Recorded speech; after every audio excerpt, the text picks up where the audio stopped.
When 24-year-old Claire Hartman vanishes during a university graduation trip to a tropical island, her disappearance sends shockwaves through her friends, her family, and the world.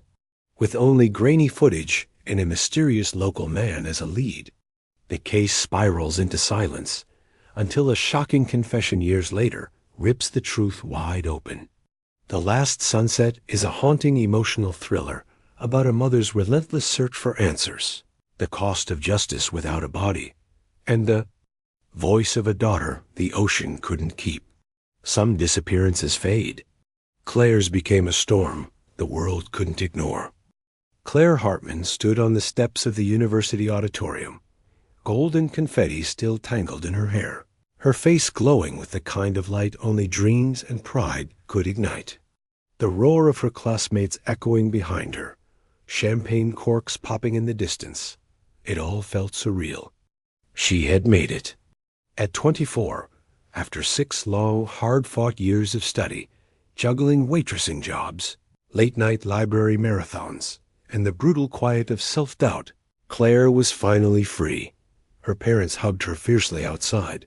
Her mother, Anne, pressed her cheek to Claire's and whispered, "You did it, baby. Don't ever stop shining." Her father tried to speak, but choked back tears instead. Claire's laugh in response was as soft as it was defiant. "Let's go celebrate before I ugly cry too." 2 days later, Claire was on a plane bound for Isla Rubra, a sun-drenched island off the coast of Central America, popular among European backpackers and American partygoers alike. The trip was a tradition among graduating seniors, but for Claire and her closest friends, Ava, Jason, and Lena, it was a rite of release, a final memory before they were swallowed by careers, cities, and separate paths. The resort was paradise. Cream-colored sand, warm, humming ocean air, bare beachfront. Hotel overlooked the Caribbean like it was something sacred. The group unpacked and immediately threw themselves into the island's rhythm. Days spent snorkeling, hiking, and sleeping off hangovers under swaying palms. Claire journaled each night, sketching the waves by the pool. She kept saying she felt like a version of herself she hadn't met in years. On their 3rd night, they dressed for the island's most notorious club, Athul, a neon-soaked, open-air dance haven built into the cliffside. Claire wore a soft blue dress that fluttered in the wind like it belonged there. Eva teased her for how she curled her hair just right. "Shut up," Claire said, blushing. "I just feel like myself tonight." That night, she met Damien Vostot. He was leaning against the bar with a rum cocktail in hand, wearing the kind of loose confidence that looked earned, not rehearsed. Mid-20s, tall, tousled brown hair, and something unreadable in his eyes. A disarming mix of charm and something else. Something colder. Damien introduced himself with a quiet smile and offered to buy her a drink. Claire hesitated, but said yes. Later, she'd laugh it off to Eva, saying he reminded her of someone from a movie she couldn't name. They danced, talked, laughed. At around 1:30 a.m., she was last seen on the club's security footage, walking out beside him, her hand brushing his as they moved into the warm night. Claire never made it back to the hotel. At first, no one panicked. It wasn't unusual to crash at someone's villa after a night out, especially on Isla Rubra. Eva figured she'd return by breakfast, hungover and sheepish. But when the morning passed and Claire's phone went unanswered, concern turned into dread. Her bed was untouched, her bag untouched. Her sketchbook lay open on the balcony table, half a wave inked in black pen. A breeze turned the page slowly. Too slowly. The hotel was notified. Then the local police. By the evening, the U.S. Embassy had been contacted. Within 24 hours, the island's coastline was crawling with local authorities, drones, boats, and volunteers. The story exploded across American media. University graduate missing in Isla Rubra. The headlines flashed on every screen. The investigation zeroed in quickly. The footage was grainy, but clear. Claire leaving Thule with Damien Voss. He was known on the island, a dual citizen. His father, a former diplomat. Damien had been seen with other tourists before, mostly women. Rumors swirled. When questioned, Damien was casual, unbothered. He said he walked Claire along the beach, then left her near her hotel around 2 a.m., but his story shifted subtly in each retelling. Sometimes she wanted to walk alone. Sometimes she got into a taxi. His two friends, locals, twin brothers named Marco and Luca, backed up the first version. Then they changed theirs. Then changed again. Police searched Damien's home, his car, and nearby marshes. No blood. No clothing. No body. Claire had simply vanished. Eva was inconsolable. She was so alive that night. She had plans. She had just gotten a job offer in Chicago. She wasn't the kind of girl to vanish. Back home, Claire's mother did something few could bear to do. She flew to the island. She walked barefoot on the sand where her daughter was last seen. She stared into the sea and whispered her daughter's name into the wind. When interviewed by reporters, she didn't cry. Not once. My daughter didn't disappear, she said. Someone took her. The island's government, under pressure from international media and tourism boards, arrested Damien, Marco, and Luca, but without a body or physical evidence, all three were released within weeks. The case stalled. Days turned into weeks, weeks into months. Search teams left. Tourists returned. Claire's name slowly faded from news cycles, but not from her family's lips. Not from Ava's dreams. A year passed. Then 2. In the third year, the island's tides seemed to forget her name. But fate had not. An FBI agent working in cybercrime stumbled across Damien's name in connection to an extortion attempt. He had contacted Claire's mother through an encrypted email account, offering to reveal the location of Claire's remains. In exchange for $250,000, she contacted authorities. The FBI launched a sting. It was through that operation that they captured what they'd never expected. A full confession. In a recorded call, Damien described how he had assaulted Claire after she rejected him. How, in a moment of rage, he struck her with a piece of coral rock near the cliffs. How he panicked and dragged her body out to the sea under cover of night. She was gone before the waves even came back. He said. It wasn't justice. Not completely. He was arrested for wire fraud and extortion, not murder. Isla Rubra refused to extradite. But the world now knew what had happened. And her mother, standing again on the same sand 3 years later, cried not because her daughter was gone, but because her voice had finally been heard. Act I ends with the sound of waves crashing under a blood-orange sunset as Claire's journal lies open on the sand, the ink from her final sketch blurred by salt water and time. The plane touched down with a screech on Isla Rubra's sun-baked runway. But for Anne Hartman, the tropical warmth outside the airport felt like it belonged to another planet, one without her daughter. The salt in the air only stung her eyes. Harder. She had come to the island because she couldn't sit in that cold, breathing house in Illinois anymore. Claire's absence screamed from every corner. The half-made bed, her untouched graduation robe, the voicemail saved on repeat. Anne was not here to cry. She was here to fight. The local police had tried, or at least claimed to. They had questioned Damien Voss again, briefly, released him, searched the surrounding marshlands, brought in dive teams to explore the turquoise coves and sinkholes along the eastern shore, but there was no trace of Claire. No clothing, no jewelry, not even a footprint. Isla Rubra had swallowed her whole. Detective Luis Alvarez, weary and sun-scorched, met Anne at the hotel. "I promise you," he said, "we are not giving up." But his voice betrayed the truth. Without new evidence, the case was already slipping into silence. His desk was stacked with folders full of missing people. Tourists came to Isla Rubra looking for escape. Some succeeded. Others disappeared. Anne pressed a photo of Claire into his hand, the one of her in her graduation gown, eyes full of fire. "Then you fight for her like she's your own daughter," she said. Meanwhile, Ava sat on the edge of her hotel bed, watching the ceiling fan spin in slow, disorienting circles. She hadn't eaten in days. She felt poisoned by guilt. She should have followed Claire out of the club.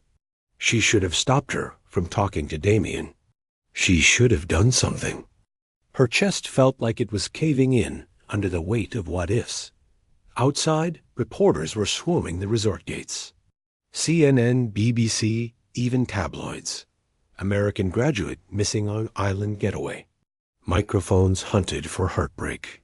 The island, so serene just days before, now buzzed with suspicion and unease. Locals began to whisper. "I heard she fell into a sinkhole. She went off with the wrong guy. She's probably already on a boat to Colombia, trafficked." Rumors fed on silence. Anne didn't care about any of them. She wanted the truth. She stood outside Damien's gated villa one morning, sun hat pulled low, jaw clenched tight. A man like him didn't belong in paradise. He belonged in a cell. She knew predators wore calm faces she had once worked with. Battered women in a crisis center. The way Damien smiled during interviews? That was not remorse. That was rehearsal. When asked again by police, Damien repeated the same story. "I walked her to the beach. She wanted to be alone. That was the last I saw her." But inconsistencies crawled into the story like cracks in glass. His friends, Marco and Luca, both known petty thieves, had told police they'd dropped him off alone that night. Later, they claimed they walked with him to the rocks behind Athul, but GPS data from Damien's car suggested he had been parked near the North Cliff Point, a place known for rough tides and dangerous drops. Still, no arrests came.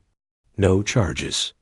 Damien's father, a retired ambassador with deep island connections, kept him shielded behind legal walls and diplomatic silence. Back home, Claire's face became a symbol. Her graduation photo was splashed across social media. Hashtags trended. Posters went up in airports. Candlelight vigils were held in 12 cities. But as the weeks stretched into months, the world moved on. Another missing girl. Another cold case. Anne refused to move on. She returned to Isla Rubra every few months. She stood by the cliffs with a telescope, scanning the water. She hired private investigators. She bribed dock workers. She slipped envelopes of cash into the hands of anyone who claimed to have seen something. Most of it led nowhere, but one. Tip stayed with her, a fisherman who swore he saw Damien dumping something heavy wrapped in cloth off the back of a speedboat around 3 a.m., the night Claire vanished. The police had never investigated the harbor logs, and demanded they do. The answer came back, nothing conclusive. Still, something in her gut shifted. She went to the beach where Claire was last seen and began to walk. Hour after hour, she whispered her daughter's name into the waves, begging the sea to give her back. Her fingers scraped sand like they were searching for a memory buried too deep. "I'll never stop," she said aloud to no one. "I'll never stop looking for you." Then came year 2. Claire was now just a name on a growing list of American women lost overseas. But Eva, still haunted, had begun researching missing persons cases obsessively. It became a sickness. She found patterns, cross-referenced names, even made contact with a few other families. But no link to Damien emerged. until year 3. It started quietly. A Reddit thread posted late at night. Anyone remember Damien Voss from the Claire Hartman case? He's now living under a different name in Ecuador. The thread caught fire. A photo surfaced, grainy but unmistakable. Damien, now calling himself Daniel Voss, was running a hostel near the mountains. Anne saw the post at 4:17. A man didn't sleep a single minute after. She contacted the FBI. What followed was something Anne never expected. Not just a break in the case, but a reveal. Damien, now feeling untouchable, had contacted her directly through an encrypted email. The subject line read, "Closure for a price." He offered to tell her where Claire's body was, for $250,000. Anne agreed, pretending to go along.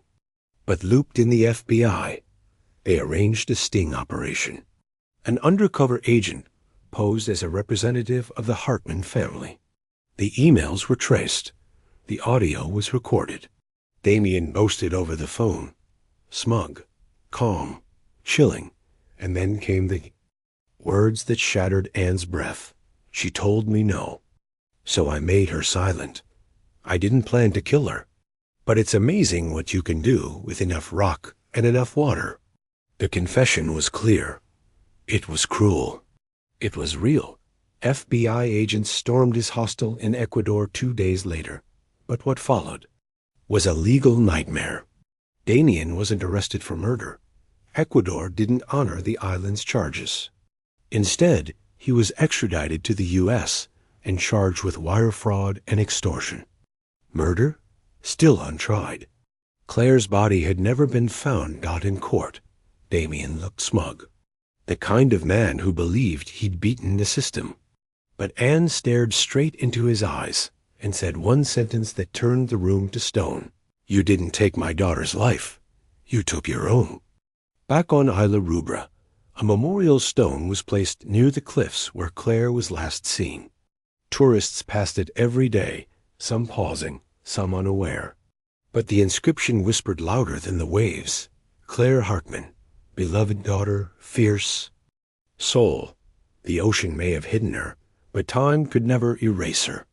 As the sun dipped behind the sea, casting long shadows over the shoreline, Ava walked alone along the beach. She clutched Claire's journal. Water-stained, pages warped, but the ink still legible. On the last page, Claire had written in her swirling hand, "I feel like I'm finally breathing again. Like I'm exactly where I'm meant to be." Eva closed the book. Her tears were quiet, but endless. Somewhere out there, beneath the waves or beyond the sky, Claire was still shining, still speaking. And her voice, at long last, had been heard. Act 2 ends as waves crashing rhythmic sorrow against the rocks where Claire vanished, the sky burning pink and gold above. Justice may be incomplete, but silence no longer reigns. The courtroom was cold. Not from the air conditioning, but from something heavier, the kind of cold that seeped into the walls when truth and justice stood on opposite sides of the same floor. Anne Hartman sat stiff in the front row, eyes fixed on the man who had stolen her daughter's last breath and then dared to sell the story of it like it was a souvenir. Damien Voss didn't look like a monster. That was the most terrifying thing. He wore a crisp white shirt, no tie, and the faintest smirk, as if the trial were some minor inconvenience, a bureaucratic hiccup before he returned to the shadows. To those who didn't know better, he looked like a teacher or someone's laid-back older brother. But Anne knew the truth. That face, clean and calm, had once watched her daughter die and felt nothing. He wasn't on trial for Claire's murder. That fact alone made Anne's stomach twist. There was no murder charge, no body, no trial in Isla Rubra. The island authorities hadn't reopened the case. Ecuador had only agreed to extradite Damien on wire fraud and extortion for the sickening stunt he pulled trying to profit off Claire's death. But the confession, his own words recorded in perfect clarity, had now been played in front of a federal judge, a jury, and the entire gallery. She said no, so I made her silent. The tape had broken something in the room. You could feel it, like oxygen had been yanked from every lung at once. Even the court reporter paused her typing. Anne didn't cry when it played. She didn't flinch. She stared at him the entire time. And for the first time in the trial, Damien looked away as the trial concluded. The prosecution argued that while they couldn't sentence him for murder, his extortion attempt was a calculated, grotesque act, and the confession, while not admissible for a murder charge, was all the proof the world needed of the truth. When the guilty verdict was read, Anne exhaled a breath she hadn't realized. She'd been holding for 3 years, 15 years. That was the sentence. Damien Voss would spend 15 years in federal prison. Not enough, never enough, but not nothing. After the sentencing, Anne stood at a podium outside the courthouse, Claire's, photo in her hand, not the graduation one, but a candid from the island. Claire laughing, her hair wet from the ocean, a drink in her hand. Alive. Justice doesn't always look like a gavel. Sometimes it looks like a mother refusing to be quiet. Sometimes it looks like a daughter whose voice echoes even after she's gone. Claire didn't disappear. She was taken. But we found the truth, and we made sure the world saw it. The reporters nodded silently. For once, no one shouted questions. The truth had already been spoken. Back on Isla Rubra, time had moved on. Tourists filled the beaches again. Athol had been rebranded and reopened with a new name. Locals stopped talking about that American girl, unless you asked them directly, and even then, most would shake their heads and say they didn't remember much. But not everyone forgot. Detective Alvarez still kept Claire's file on the corner of his desk, even though the case was technically closed. Every now and then he flipped it open and reread the early reports. Something always gnawed at him. The way Damien's story changed, the time gaps that didn't line up, the marina cameras that had gone offline just hours before Claire vanished. One afternoon, 3 months after the sentencing, a local diver surfaced with a bag of fragments found wedged deep in a reef cave north of the island. Fabric. Bone. A bracelet. The tag was rusted, but barely legible. CH. The forensic results took weeks, but when they came back, they confirmed it. Human remains consistent with Claire Hartman. DNA matched her mother's. The ocean had kept her, but not forever. Even. The sea, eventually, gave up its secrets. Anne flew back to Isla Rubra with Eva by her side. They stood together near the edge of the cliff where Claire had been last seen. The sky was orange, just like it had been that night. That last sunset. Eva clutched a small urn, her hands trembling. Anne didn't speak. She just held her daughters. Ashes whispered a prayer into the wind and let her go. The ashes scattered slowly, carried on a breeze that seemed to hesitate, like it didn't want to let her go either. And for a moment, the world held its breath. Back in the U.S., Anne founded the Claire Hartman Project, an organization dedicated to helping families of missing persons overseas. It wasn't about closure, because closure was a myth. It was about action, about forcing people to keep listening, even when the headlines faded. She partnered with forensic experts, victim advocates, and even former agents. Within the first year, they helped bring new attention to 5 cold cases. Eva, once shattered by guilt, became a filmmaker. Her first documentary, Where the Ocean Ends, told Claire's story with raw, unapologetic truth. The final scene? Claire's journal, water-stained, pages fluttering by the breeze, read aloud as the waves crash in the background. I feel like I'm finally breathing again. Like I'm exactly where I'm meant to be. When it premiered at Sundance, the room was silent at the end, not out of politeness, but out of reverence. People cried. People sat still. Claire's voice had found them out. As the months passed, Damien Voss faded from public consciousness. He was moved to a low-security prison in the Midwest. Occasionally, tabloids published grainy images of him in shackles, his hair longer, his smirk gone. No interviews. No memoir deals. His voice, finally, had been drowned by the one he tried to silence. And yet, justice, true justice, remained incomplete. But some stories aren't meant to end in neat packages or courtroom victories. Some stories end with a wave and a whisper, with love that defies silence, with a mother who walks a beach every year, speaking her daughter's name into the sea like a promise. On the 3rd anniversary of Claire's disappearance, Anne returned. To Isla Rubra alone. She walked the beach barefoot, the same way Claire used to. The locals knew her now, not just as the woman from the news, but as something sacred. A living memory. A mother who refused to let her daughter be erased. As the sun dipped below the horizon, she sat on the rocks and opened Claire's journal one last time. The ink had faded, but the words still shone. I think the ocean is like time. It takes, but it also gives. And if you wait long enough, it gives everything back. Anne closed the book and smiled through her tears. Then, for the first time in 3 years, she stood and walked away. Act 3 ends with the sound of waves, not crashing. This time, but breathing, soft, steady, as if the ocean itself is finally at peace. Claire Hartman may have vanished into the waves, but her silence became a storm. In a world that tried to forget her, she left behind a truth too loud to bury. Her story didn't end with death. It ended with a mother who refused to stop speaking her name.